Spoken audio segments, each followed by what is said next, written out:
Picture this. It is 1:55 a.m. on April 5, 1923, and we are in Cairo. Okay, setting the scene. Yeah, specifically inside the luxurious Continental Hotel. And there's this wealthy British lord, and he is dying. He's thrashing around in his bed, just completely consumed by this intense fever and delirium. Which is terrifying on its own. Right. But at the exact moment he takes his final ragged breath, the entire city of Cairo plunges into a blackout. Just total darkness. Like something straight out of a movie. It gets weirder. Because thousands of miles away in England, at that exact same moment, his beloved dog, this dog named Susie, lets out this piercing, unearthly howl and just drops dead. Wow. I mean, it really does sound like the opening scene of a gothic horror film. It has, all the perfect dramatic elements precisely engineered to make your blood run cold. Exactly. And all of this happens just months after this man financed the opening of a 3,000-year-old tomb, a tomb that supposedly carried this terrifying warning, death shall come on swift wings to whoever disturbs the peace of the pharaoh. Right, the classic curse. Yeah. So, welcome to this custom deep dive. Today, we have a stack of really fascinating sources tracing the origins of the world's most infamous urban legend, the Curse of the Pharaohs. It's a big one. It really is. And our mission for you today is to pull apart this massive, sprawling narrative and figure out exactly where the ancient history ends and the sensationalized myth begins. Because I have to admit, looking at the sheer volume of these sources, the spooky coincidences alone are enough to give anyone chills. Oh, absolutely. Yeah. Which is a completely natural reaction. But what's truly fascinating here isn't the prospect of ancient magic. No. No, it's actually a masterclass in human psychology, the birth of global media manipulation, and just profound historical irony. The real story behind these events is infinitely more complex than, a supernatural boogeyman. Wait. I can't let you just dismiss this as psychology right out of the gate. Look at the hard data in front of us. Okay, let's hear it. We are looking at a very specific body count. Yeah. 22 people connected to this tomb died in a 6-year span. I mean, even the creator of Sherlock Holmes, Sir Arthur Conan Doyle. Right, the logic guy. Exactly. A man whose entire literary legacy is built on empirical deduction. He went on the record blaming an evil elemental for these deaths. How do we immediately dismiss something with that kind of body count and that level of genuine cultural panic? Well, to understand the panic, we first have to understand the sheer, overwhelming desperation that cracked that tomb open in the first place. Desperation. Yeah. The public only saw the glittering gold, right? But they completely missed the 15 years of abject failure that preceded it. If you're listening to this and picturing a casual weekend excavation by wealthy hobbyists, you need to completely reframe the scenario. Because it wasn't like that at all. Not even close. Yeah. We need to look at exactly who was doing the digging and the massive stakes involved. Right, because the primary excavator, Howard Carter, is basically the ultimate underdog in archaeological history. He really was. When most people think of a 1920s British archaeologist, they picture, an elite, aristocratic Oxford academic in a tweed suit. But Carter was the exact opposite. He is a completely self-taught guy. Yeah, he was a sickly kid who didn't even get a formal education. His father was an animal painter. Like, he literally painted portraits of rich people's pets for a living. Which is not exactly a springboard to historical immortality. No. Carter's only real qualification was that he was good with a paintbrush.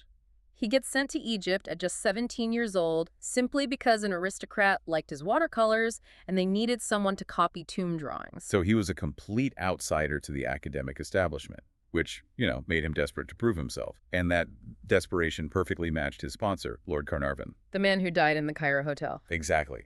Carnarvon was essentially operating like an obsessed venture capitalist. He spent 15 years and roughly 500,000 pounds. Which is an insane amount of money. Yeah, it translates to about $50 to $60 million in today's money. All of that scouring the Egyptian desert for a pharaoh that elite historians insisted either didn't exist or had already been found. Tutankhamun. $50 million. I kept reading these financial logs and the sources and thinking about what it must feel like to burn through that much capital on a venture that hasn't shown a single cent of profit in a decade and a half. It would be terrifying. So by the time we hit 1922, Carnarvon is financially exhausted. He finally gives Carter the ultimate deadline. He basically says, this is the final season. If we find nothing, the funding is entirely cut off. The pressure was absolute. And this is where Carter's lack of formal academic training actually became his greatest asset. Really? How so? Well, previous elite archaeologists like Theodore Davis had declared the Valley of the Kings completely exhausted. They would dig where the topography looked promising, find nothing, and then just dump their excavation rubble indiscriminately onto other parts of the valley floor. Oh, wow. So they were burying the undug parts? Exactly. Carter realized the entire methodology was flawed. So wait, was he just incredibly lucky to find the one unrobbed tomb in the Valley of the Kings, or did he actually do something differently? There was a brilliant, painstaking method to his madness. Instead of guessing, Carter imposed a rigorous grid system over the entire valley. Like a literal map. Yeah, he mapped out exactly where every single artifact had ever been found, and then he began clearing the valley floor all the way down to the bedrock. He was literally moving the tons of ancient flood debris and the garbage rubble that previous archaeologists had thrown aside. That sounds exhausting. It was. But he realized that to find something new, you had to look underneath the refuse of the people who came before you. Which brings us to November 4th, 1922. The breakthrough. A water boy actually finds a step cut into the bedrock, hidden right underneath the foundations of some ancient worker huts. Talk about looking under the rubble. Right.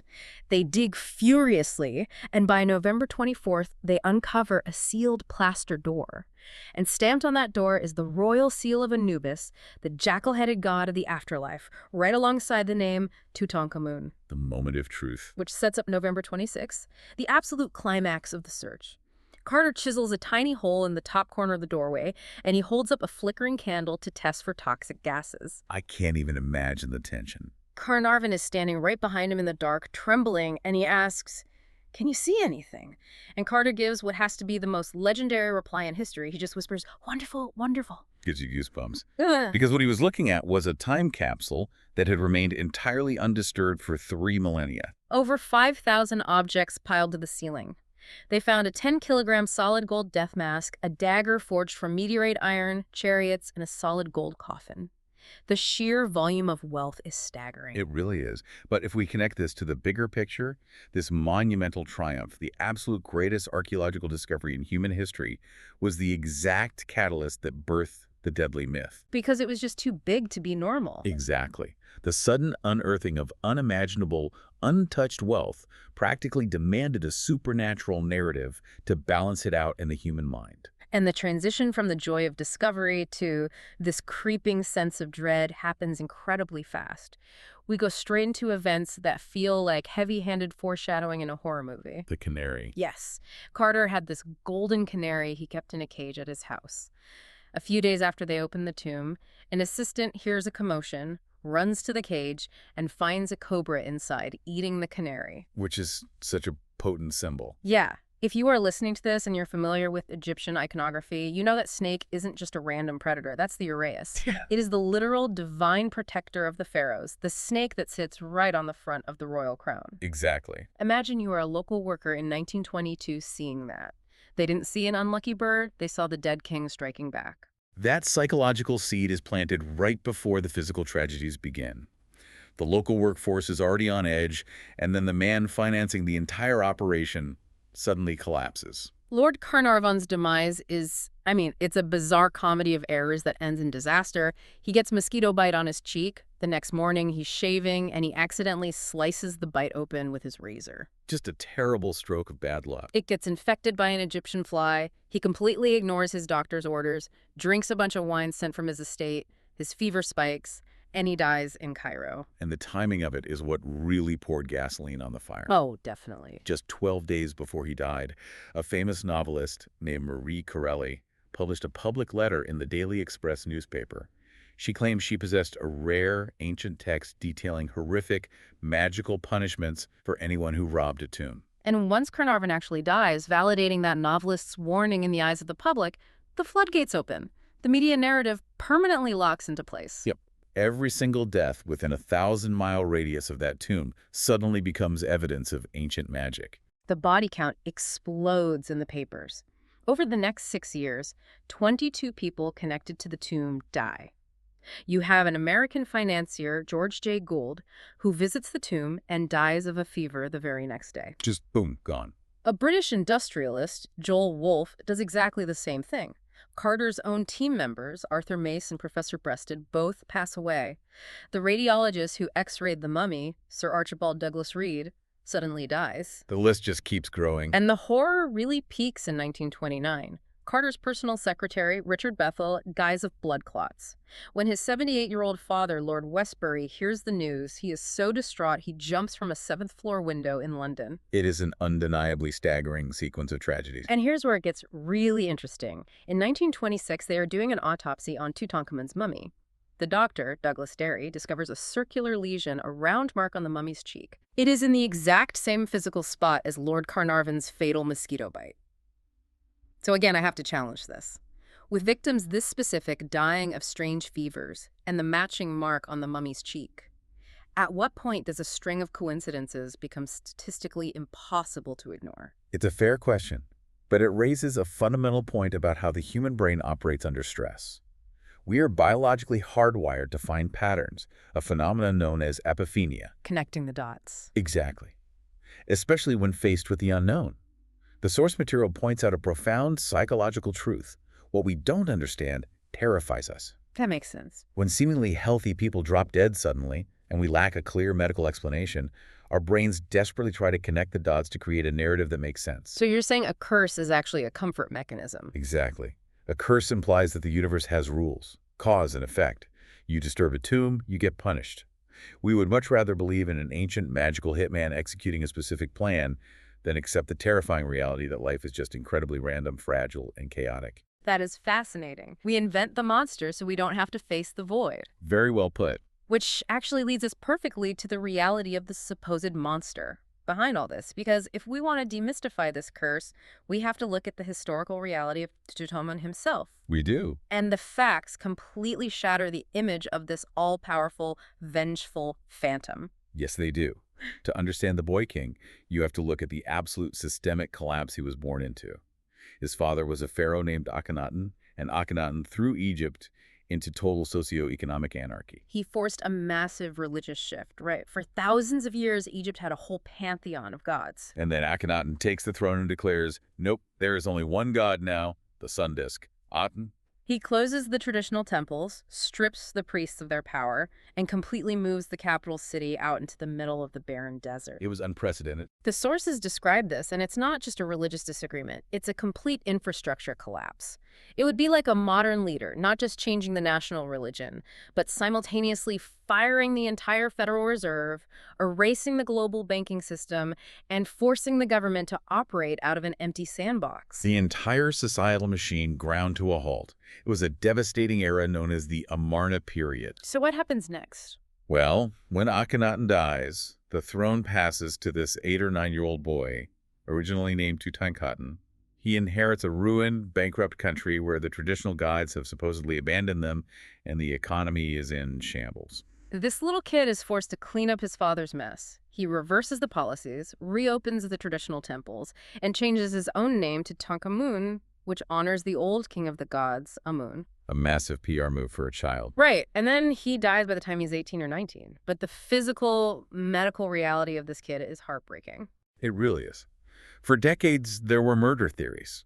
A 1968 X-ray showed a dark fragment inside his skull, leading researchers to confidently declare he had been assassinated by a blow to the back of the head. But modern science completely dismantled that. He wasn't murdered. Now, Because of generations of strict royal inbreeding pharaohs constantly marrying their own sisters to ensure the bloodline remained divine, the recessive genetic traits compounded exponentially. it was a genetic disaster. He was riddled with inherited diseases. He had a severe clubfoot. He had Kohler's disease, a condition where the blood supply to the bones of the foot is cut off, causing extreme, debilitating pain and bone collapse. Ouch. He also had multiple strains of severe mutating malaria. Think about those 130 walking sticks Howard Carter found in the tomb. They weren't ceremonial symbols of authority. No, the kid literally couldn't walk without them. He lived his short life in constant agonizing pain. He was an incredibly fragile political pawn, not a powerful, supernatural avenger. And because he was viewed as a lingering remnant of his father's disastrous reign, the pharaohs who came after him actively erased his name from the historical records. They just tried to delete him. Yeah, they chiseled his face off monuments and struck him from the king lists. Wait, if Tutankhamun was just a sickly, disabled teenager that his own society actively tried to forget, why on earth was he buried with a 10 kilograms solid gold death mask and a dagger made from outer space meteorite. Because that staggering wealth isn't a reflection of his personal power. It reflects the deep desperation of the era. Oh, sir. The priests and politicians who were actually running the country from behind the throne were desperately trying to restore cosmic order. They essentially piled the national treasury into his tomb to appease the old gods, an apology for his father's disastrous heresy. Oh, wow. So it was guilt money. In a way, yes, and the supreme irony is, by intentionally erasing his name from history to destroy him, his successors inadvertently saved him. So political sabotage actually acted as the ultimate security system. Because he was erased from the maps, later generations of grave robbers didn't even know his tomb was there, protecting it for 3,000 years. Exactly. Okay, armed with the reality of this highly vulnerable boy king, let's finally unravel the myth, dismantle the mechanics of this curse, piece by piece. Let's start with the most famous piece of evidence.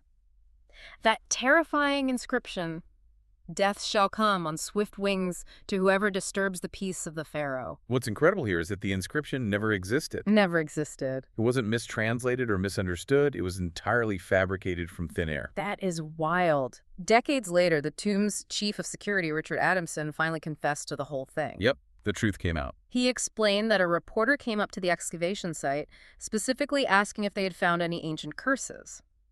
The archaeological team, who were exhausted and annoyed by the press, just looked at each other and smiled silently. A very dangerous smile. Clearly.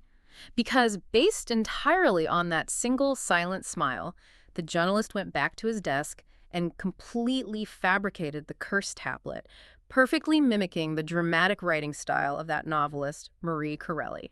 It was a media creation from day one, driven by sheer journalistic rivalry. Which brings us to Arthur Weigel. Ah, the special correspondent for the Daily Mail. The very guy who relentlessly promoted the curse narrative. He was the guy pumping out all these terrifying, breathless headlines. And here is where you really need to understand the media ecosystem of the 1920s. He was cutthroat. Very.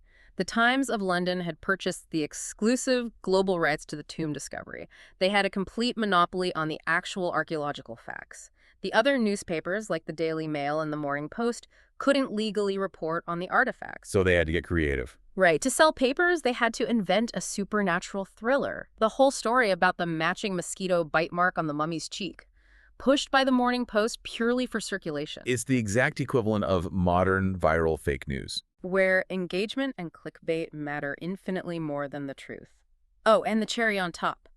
Arthur Weigel, the journalist who fanned the flames of the curse, ironically died of a fever a few years later, becoming victim 21 of the very myth he created. It's a perfect Ouroboros of a story, but we do have to address the science because the sources show there was a biological reality inside that tomb. Right, it wasn't just completely made up. In 1963, an Egyptian doctor named Ezzedine Taha discovered a specific fungus in these ancient tombs called Aspergillus niger. Okay, so if you are listening right now and thinking, well, maybe it was an ancient booby trap, let's look at the biological reality. Could we argue that this hazard was an intentional bioweapon left by the Egyptians? It's a highly tempting theory, but no. Why not? The mechanism here is purely natural.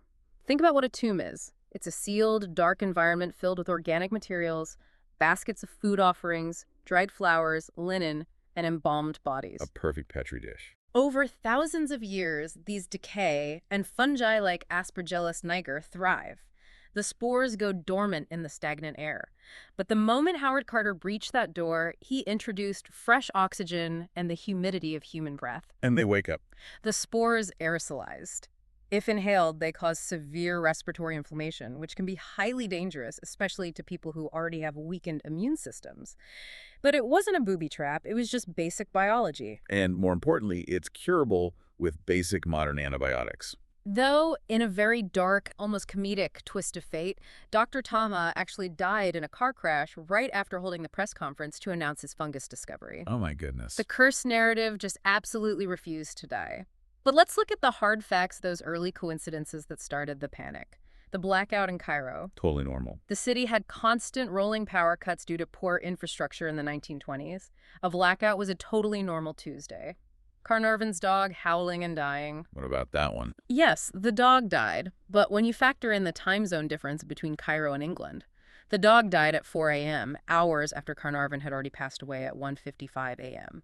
So not exactly the same moment. Not at all. And Carnarvon himself. He was already a chronically ill man. The entire reason he went to Egypt in the first place was because his lungs couldn't handle the damp English winters following a severe car accident. Ah, In 1923, before Alexander Fleming even discovered penicillin, an infected mosquito bite on a highly compromised man wasn't a curse. It was practically a medical certainty. exactly. And when you strip away this sensationalism and look at the hard data, the math completely destroys the myth. Numbers don't lie. They really don't. A study published in the British Medical Journal in 2002 analyzed the 44 Westerners who were present in Egypt and exposed to the tomb during those early years. What did they find? The investigator, James Randi, tracked their lifespans and calculated that the average age of death for those supposed victims was 73 years old. 73, which was actually significantly higher than the average life expectancy for their social class at the time. Right. The ultimate proof is looking at the people who were physically closest to the mummy. Like Lady Evelyn? Yes, Carnarvon's daughter, who snuck into the tomb on day one and breathed the oldest air. She lived to be 78. Dr. Derry, the guy who actually cut open the mummy, breathed in whatever dust was inside the wrappings, and performed the autopsy, lived to be 87. And Howard Carter himself?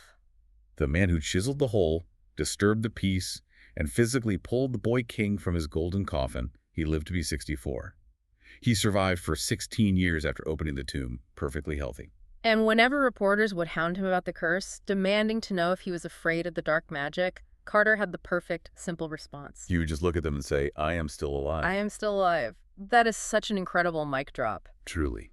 So what does this all mean when we step back from the story? It brings us to a profound, almost beautiful historical irony.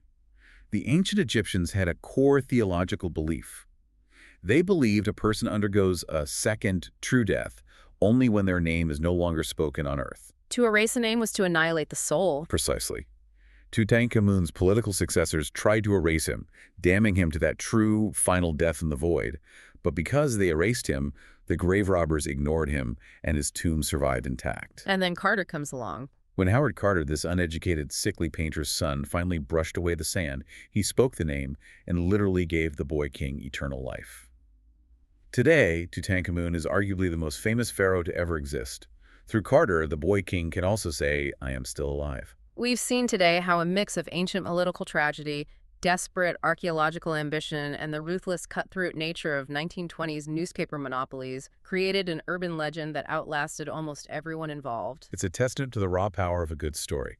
And a very potent warning about how easily we let go of logic and statistics when we are presented with a compelling, terrifying mystery. We prefer the neat narrative of a curse over the messy reality of life. Absolutely. Which leaves you, listening right now, with one final thought to mull over. We just spent this deep dive seeing how easily the global media and the public imagination invented a supernatural hitman out of misunderstood fungal spores, rival newspaper monopolies, and basic coincidences 100 years ago. It's a lot to unpack. It is. So look around at the modern world today with our own algorithmic echo chambers, viral rumors, and 24-hour news cycles. What modern curses or massive conspiracies are we collectively believing right now simply because our brains prefer a terrifying, dramatic story over a boring, statistical truth? Next time the lights unexpectedly flicker out, ask yourself what you really believe in the dark.